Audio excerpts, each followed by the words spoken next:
मित्रता थी। किसी गांव में एक जाट और भाट रहता था।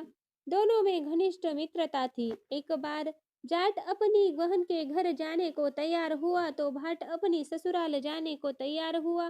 दोनों साथ चल पड़े तो रास्ते में रुककर एक कुएं की मुंडेर पर बैठ गए। जाट ने भाट से कहा कि नगर बसेरा कर लेते। इस पर भाट बोला कि तू ही नगर बसेरा कर ले, मैं तो अपनी ससुराल जा रहा हूँ, वहां खूब खातिर होगी मेरी, तू कर ले नगर बसेरा।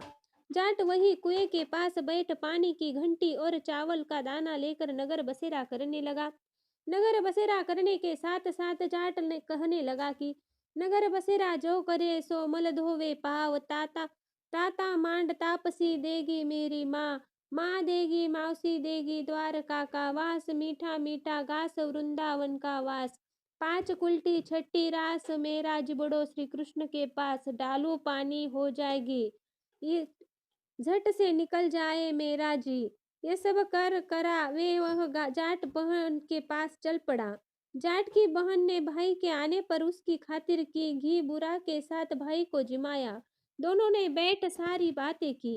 इधर भाट अपने ससुराल पहुंचा तो वहां आग लगी हुई थी।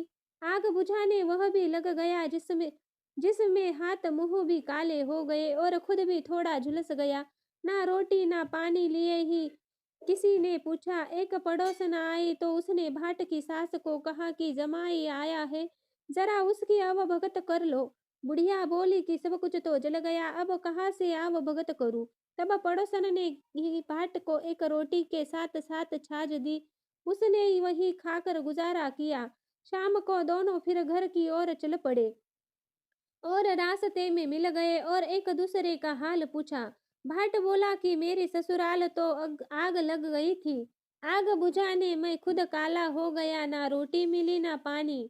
जाट बोला कि मेरी तो बहुत खातिर हुई, फिर बोला कि मैंने कहा था कि नगर बसेरा कर ले, अब कर ले, लेकिन भाट ने फिर मना कर दिया। कहने लगा कि तेरी मावसी है, पता नहीं रोटी दे या ना दे, तेरी तो माँ है, दही की छुंझली चूरमा का पेड़ा धरा पाएगा। भाट ने फिर नगर बसेरा करने को नहीं कहा। जाट ने कर लिया। नगर बसेरा जो करे सो मल धोवे पाव, ताता मांडा तापसी देगी मेरी माँ, माँ देगी मौसी देगी द्वारका का वास, मीठा मीठा ग्रास वृंदावन का वास, पाव कुल्ठी छट्टी रास मेरी जुबड़ो श्री कृष्ण के पास, डालू पानी हो जाएगी झट से निकल जाए मेरा जी। करके वह चल पड़ा। घर पहुंचते ही जाट की मौसी ने बहुत लाड प्यार किया। उधर भाट घर गया तो उसकी भैंस खो गई। बाप एक लाठी रखे तो दूसरी उठाए और कहने लगा कि ससुराल गया तो आग लगा दी, अब यहाँ आया तो भैंस खो दी। बाप ने कहा कि पहले भैंस को लेकर आ, तभी रोटी पानी मिलेगी। सारा दिन भाट भैंस ढूंढता रहा लेकिन उसे भैंस नहीं मिली। जाट और भाट की मुलाकात फिर से बाजार में हो गई। जाट ने भाट के हालात चाल पूछे तो भाट बोला कि आते ही मैं भैंस खो गई, बस उसी दिन से भैंस ढूंढ रहा हूँ। रोटियों का तो पूछो ही मत। जाट ने कहा कि मैं तो पहले ही कहा था कि नगर बसेरा कर ले। जाट की बात सुनकर भाट बोला कि तेरे नगर बसेरे में इतनी ताकत है तो चल अब कर लेते हैं। दोनों ने बैठकर नगर बसेरा कर लिया।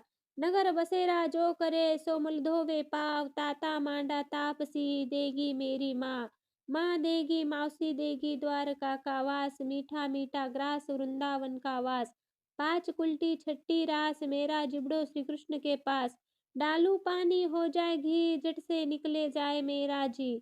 दोनों के नगर बसेरा करने पर भाट जैसे ही आगे बढ़ा तो उसकी खोई भैंस मिल गई, जिसे लेकर घर पहुंचा। घर पहुंचते ही माँ ने कहा कि लड़के को आते ही घर से निकाल दिया, सारे दिन से भूखा प्यासा भटक रहा है। यह कहकर उसकी माँ ने उसे खूब खिलाया पिलाया।